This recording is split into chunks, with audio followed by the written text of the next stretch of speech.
Hi, welcome to this part of my review featuring Midnight, Legacy of Darkness.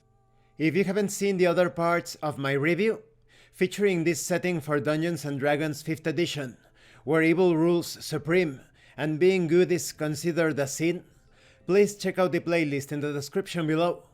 This time we are going to talk about Halflings. Halflings are tiny folk, whom some believe to have descended from the elves. They call themselves the Dunny, or the people in their own tongue. They share the same range of skin and hair color as the elves, but their ears are less pointed, and their brown or green eyes are not as large and penetrating. Where they are still living free, the nomadic tribes dwell on the open plains in large hide tents they share with their extended families. The farming families have almost been wiped out by the advance of the Shadow, but a few groups still remain along the southeastern margins of Erethdor. They dwell in cozy sod villages and keep themselves alive through their exceptional horticultural skills and the watchful presence of their Wogran companions. Sadly, most halflings now live in slavery, captured or forced to work in the occupied cities or military camps of Isrador's armies. The free-living halflings feed on their livestock and crops, while the enthralled survive off what scraps they can scrounge, beg, or steal. The halfling weapon of choice is the spear, with which they protect their flocks, hunt wild boar, and skewer the occasional orc. Let's talk about the halfling traits. Halflings are quite dexterous. A halfling tends to grow to adulthood by the age of 20, and can usually live for over a century. Those unfortunates born into slavery do not survive nearly as long. Halflings tend to be roughly 3 feet tall, and they usually weigh around 40 pounds. Their size is small, and because of that, their base walking speed isn't that great. They gain 1 heroic path feat of their choice. They are lucky.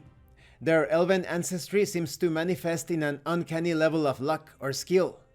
Whenever they roll a 1 on an attack roll, ability check, or saving throw, they can re-roll the die and must use the new roll. They know the mending and prestidigitation cantrips. They can move through the space of any creature that is of a size larger than theirs. They can speak Halfling, Erenlander, and either Trader's Tongue or Orcish.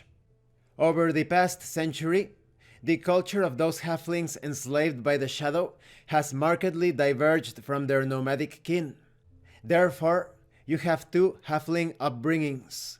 You have enslaved halflings and nomadic halflings. Let's talk about their differences. Concerning the enslaved halflings, they are quite hardy when it comes to constitution, and when they hit with a weapon attack from concealment or targeting an unaware enemy, they can re-roll one of their weapon's damage dice. They must use the second roll.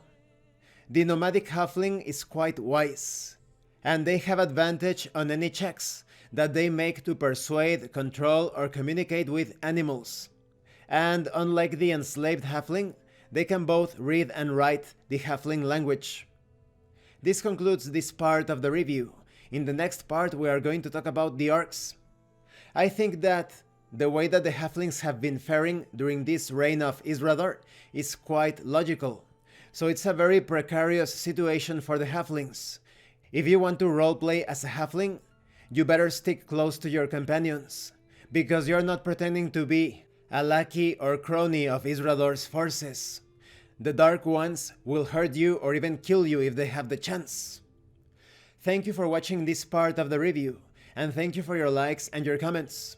If you have any questions or comments, please let me know. And thank you so much to those of you that are going the extra mile to support the channel.